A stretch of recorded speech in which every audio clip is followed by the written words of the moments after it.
Για σας θα σας δείξω πώς να μάθουμε φλογέρα με τον εξής τρόπο. Έχουμε τη φλογέρα μας. Οι νότες είναι ντο, ρε, μι, φα, σολ, λα. Πάει δηλαδή ένα από το δεν πάει ντο, ρε, μι, φα, σολ, λα. Και ξεκινάμε. Βάζουμε το χέρι εδώ πίσω, άμα δείτε έχει μια τελεία. Ωραία. Αυτή την τελεία με το αριστερό χέρι θα πατήσετε με αυτό το αντίχειρο. Και αυτό το χέρι εδώ μπροστά.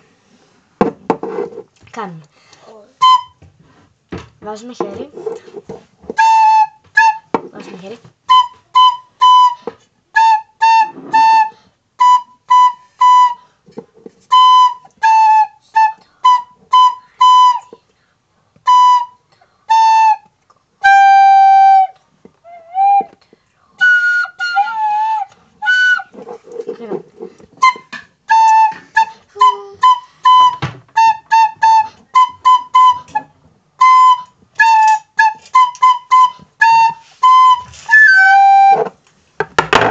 Ευχαριστώ που με ακολουθήσατε.